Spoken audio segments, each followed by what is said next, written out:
గోవింద్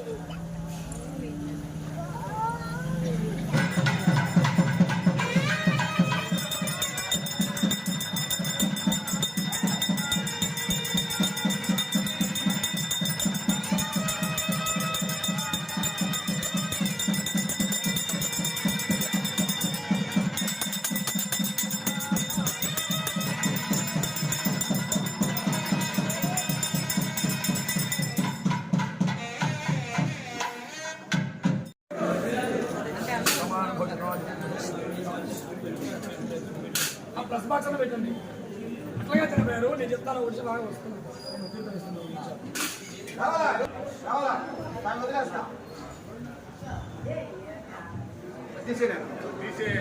ఆడ పెడతాను.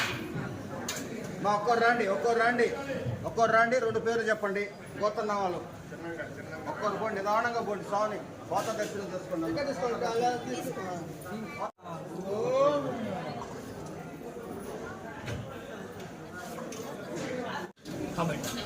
గుణాభరణం వందే జగదాభరణం.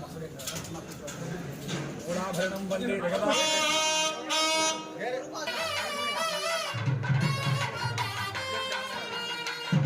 శ్రీమన్నారాయణ శ్రీ వెంకటాచలాధీశం శ్రీజాధ్యా శ్రీరవక్షదం శ్రీతజేతనమందారం శ్రీనివాసమహం భజే.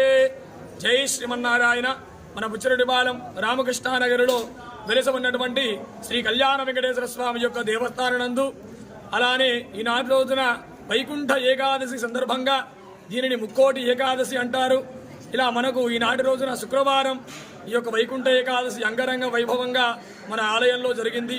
ఈ యొక్క వైకుంఠ ఏకాదశి రోజున శుక్రవారం కాబట్టి స్వామివారికి 2 గంటల ముందే స్వామివారికి అభిషేక మహోత్సవాన్ని కూడా చేసేసి చక్కగా వైభవంగా అలంకరణ చేసి, అలానే ఈ యొక్క వైకుంఠ ఏకాదశి ఉత్తర ద్వారంగా శేషవాహన రూఢుడై మన కళ్యాణ వెంకటేశ్వర స్వామి వైభవంగా దర్శనమిస్తున్నారు. ఈ యొక్క వైకుంఠ ఏకాదశి రోజున తూర్పు ద్వారం కన్నా ఉత్తర ద్వారంలో దర్శనం చేసుకున్న వాళ్ళకి ఆ యొక్క కళ్యాణ వెంకటేశ్వర స్వామి యొక్క అనుగ్రహం లభిస్తుంది. కనుక ఈ యొక్క వైకుంఠ ఏకాదశి రోజున ఈ యొక్క మధుకైటభులైనటువంటి యొక్క రాక్షసులు కూడా భగవంతుని ప్రార్థన చేస్తారట. అయ్యా మాకు ఉత్తర ద్వార దర్శనాన్ని ఇవ్వండి అని అడగంగానే స్వామి కూడా ఉత్తర ద్వార దర్శనాన్ని కూడా ఏర్పాటు చేశారట. ఎందుకు ఉత్తర ద్వారాన్ని ఇచ్చారు, తూర్పు ద్వారాన్ని ఇవ్వచ్చు కదా అని మనకు సంశయం కలగొచ్చు. కానీ ఈ యొక్క రాక్షసులు కాబట్టి వాళ్ళకి ఉత్తర ద్వారాన్ని ఇవ్వాలి దర్శనం. తూర్పు ద్వారంగా మనుషులకి దేవతలందరికీ ఉంటుంది, రాక్షసులకు ఉండదు కదా. అందువలన ఆ యొక్క రాక్షసులు కూడా ప్రార్థన చేస్తారట.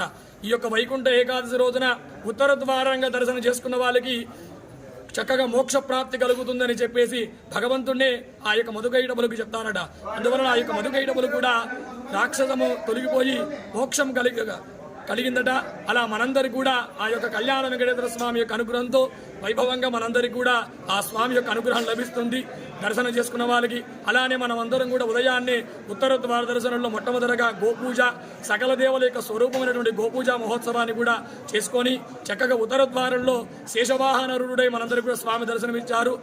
ఈ యొక్క చుట్టుపక్కల ప్రాంతంలో ఉన్నటువంటి యొక్క భక్తులందరూ కూడా ఆ యొక్క స్వామిని దర్శించి తీర్థ ప్రసాదములు స్వీకరించారు.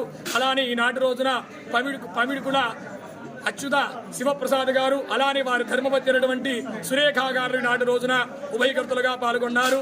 వారికి వారి కుటుంబ సభ్యులందరికీ కూడా ఆ యొక్క కళ్యాణ వెంకటేశ్వర స్వామి యొక్క అనుగ్రహం ఉండవలసిందిగా కోరుతున్నాము. మీ అందరికీ కూడా ఆ యొక్క కళ్యాణ వెంకటేశ్వర స్వామి యొక్క అనుగ్రహం ఉండవలసిందిగా కోరుతున్నాము.